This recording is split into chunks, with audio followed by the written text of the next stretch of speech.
Voilà. Surexcité. Et on a dit quoi? Boule de nerfs. Boule de nerfs. Ils continuent leur promenade et font des trous dans un tableau à l'aide des aiguilles. Nerf, t'as mal écrit. Nerf, non, c'est comme ça. Ça, c'est pas parce qu'il y a forcément un tututu que c'est faux.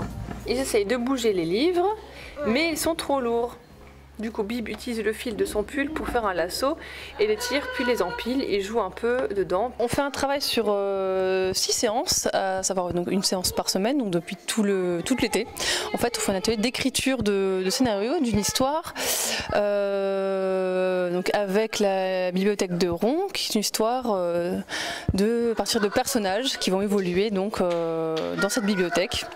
Et il va leur arriver pas mal d'aventures, et donc là ce sera les enfants qui ont écrit cette histoire, qui sera utilisée pour faire un petit livre d'illustration avec des photos, mais aussi pour faire un petit spectacle pour la Nuit des Contes en octobre. Ils ont écrit toute l'histoire, toutes les étapes, toutes les scènes qui serviront vraiment pour ce spectacle, avec tous les détails de toutes les aventures qui vont se réaliser en spectacle, exactement. Ouais. Donc il y a Bib et Lio qui sont deux personnages qui vivent dans la bibliothèque et qui, dès que les bibliothécaires sont partis le soir, font vivre quelques aventures, font quelques bêtises dans toute la bibliothèque. Voilà, et donc on va les suivre dans leur parcours. On vient de finir l'histoire tout fraîchement, et à côté il faut un atelier storyboard aussi pour préciser un petit peu tous les éléments qui vont servir pour les comédiens.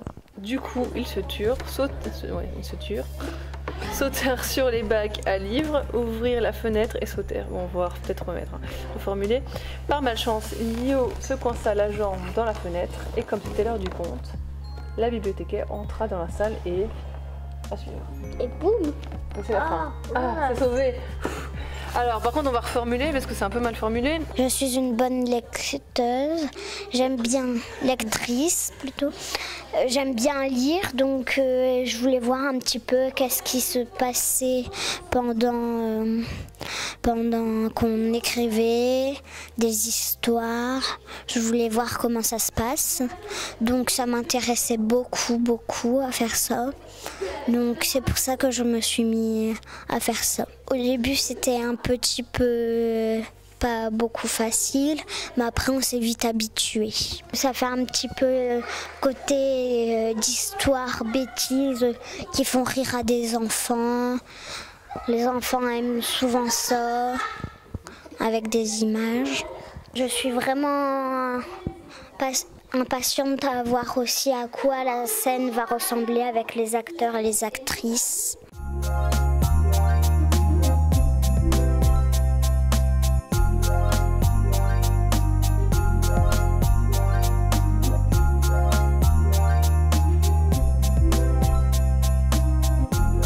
Le storyboard, c'est la façon de découper notre histoire en vignettes, en donnant des explications qui permettront par la suite de refaire les photos qui illustreront notre livre.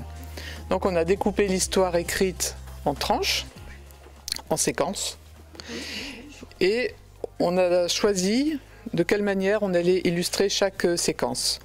Donc on s'est dit que la première chose à faire, c'est de situer l'histoire à la bibliothèque, puisque tout le monde ne connaît pas forcément le bâtiment de la bibliothèque, donc une vue extérieure de la bibliothèque.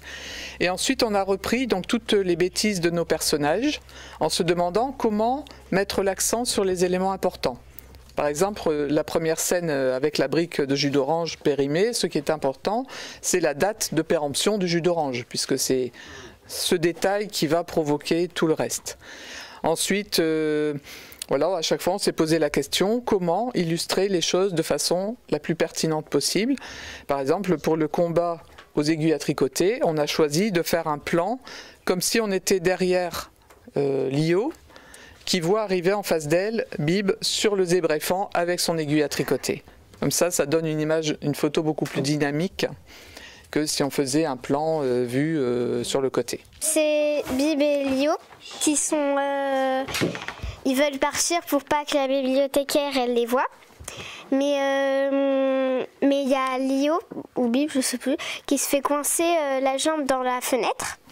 Et donc quand la bibliothécaire elle arrive, et ben elle est surprise parce qu'elle les voit. Il y a la cabane de livres, les livres sur les fils. C'est des fils tendus, on a posé des livres dessus. Et normalement c'est interdit aux araignées, mais les araignées elles changent tout. Ici c'est le combat des aiguilles à tricoter. Tech aussi, c'est un zébréphant, Bibi Léo, qui se battent avec des aiguilles à tricoter. Ici c'est un Père Noël qui tient une petite fille dans ses mains et Bibi Léo, ils ont mis leur tête, collé leur tête sur les visages du Père Noël. Là c'est les claviers d'ordinateur, ils ont échangé toutes les lettres. Ils boivent du jus d'orange périmé, du coup ils deviennent fous et c'est comme ça qu'ils font toutes les bêtises.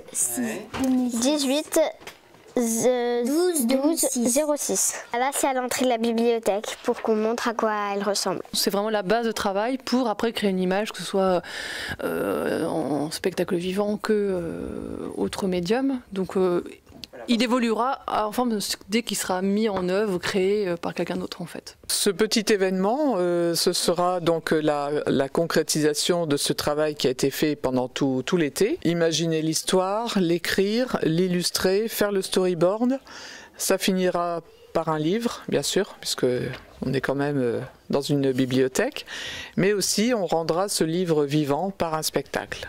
Donc le storyboard est pour cela aussi important parce que ça permettra aux comédiens d'avoir déjà les séquences importantes, les endroits où préparer leur spectacle. Donc dans quelques jours, ils auront aussi tout ça en main et ils pourront commencer à réfléchir à leur mise en scène. On a eu des groupes d'enfants très différents à chaque fois parce que ça n'a pas toujours été les mêmes enfants, ceux de juillet n'étant pas forcément là au mois d'août. Presque chaque semaine, on avait des nouveaux enfants, donc c'est vraiment aussi un projet collectif qui s'est enrichi au fur et à mesure parce que les enfants apportaient d'autres idées.